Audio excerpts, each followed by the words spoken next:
Well, thankfully, we have an expert in studio with us this morning.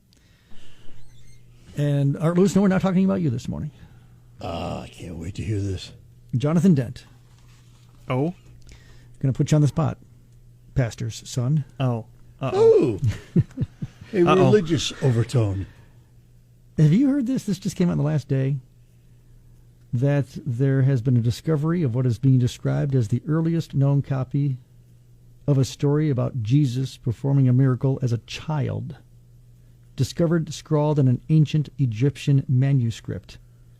It's a piece of papyrus, 2,000 plus years old, that tells the story of when 5-year-old Jesus is said to have turned clay pigeons into live birds. It's referred to as the second miracle. Here's the actual papyrus that it was taken from. I kid you not. This is real. Yeah. This is something that's just coming out in the last day. Well, I'm happy to tell you I was not there when it occurred.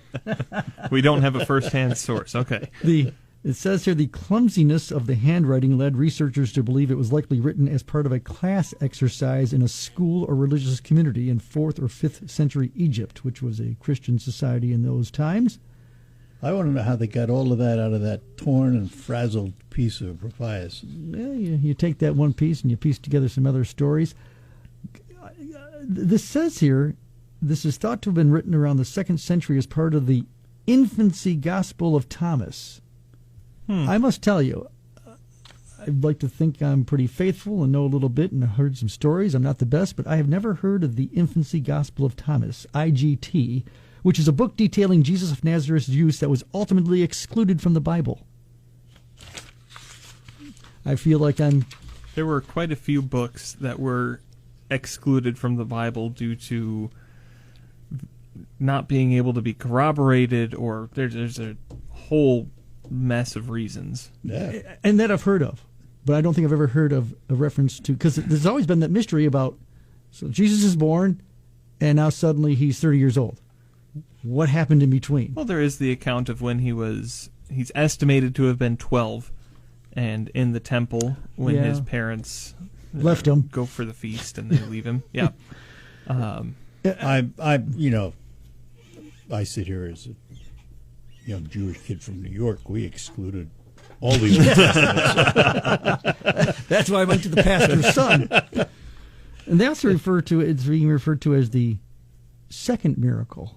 That's got me scratching my head too. Unless they're talking about the birth of. Yeah, well, that's what I'm thinking. Because the first is when he changed water into wine. Isn't that the first? Yeah, that's the beginning of his ministry. Yeah, but that was when I saw a second miracle. I thought, but I guess you could say so. I don't know if I've ever heard of it, a miracle birth, but for what purposes. I've heard of it referred to it as that. I've never heard of it as the first miracle, but I understand the thought process. Unless there's another one where he changed real pigeons into clay pigeons before. Reversing. And here's where it says here. Apparently, this is where it gets interesting. It says that according to the story, Jesus is just 5 years old, playing in a stream while molding 12 sparrows out of soft clay in a riverbed of mud.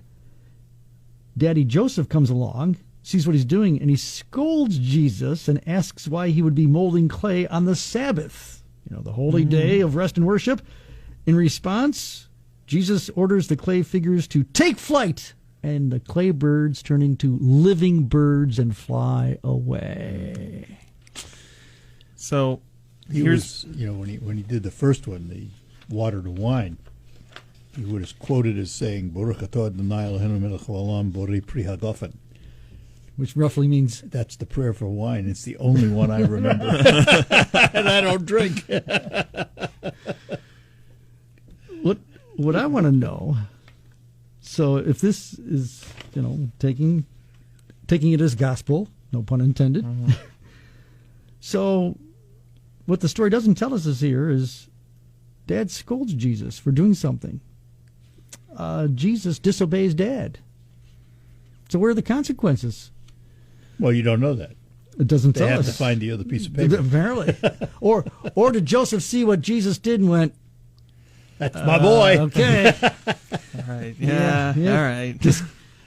That's my boy. Just ignore that, and I'll make my way back and talk to Mary. Hey, sweetheart, you want to hear what Jesus did? I got dinner. I would love to hear this story told by Mark Lowry. Oh, he is so funny when he talks about these things. Well, he had a famous routine of. Yeah. Oh, absolutely. When Jesus wondered what it was like. Yep. That contains, the famous line at some point, did his mom ever say to Jesus, "What do you think, you were born in a barn?" Yeah. Because he kept his room so messy or something like that. I'm going to throw this out there. Please do. Here's my take. You put me on the spot. I did. I mean, I'm looking for... Personally, I don't think this to be true, and here's why. The miracles of Jesus were during his ministry, and as much as they were to heal the sick and help people, it was equally a point of proving he was who he says, or he is who he says he is, kind of thing. And his ministry had not yet begun when he was 5 years old, and so there was no proving he is who he says he is. All right. At that point. Then, son of a pastor, I ask you this.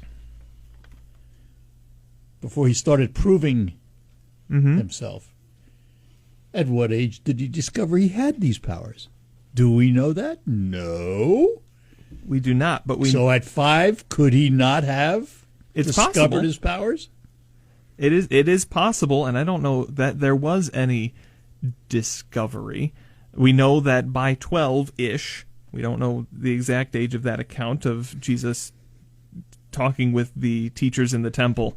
We know that he said that this is, why would you not look in my Father's house, or something along those lines. So he had some indication by then.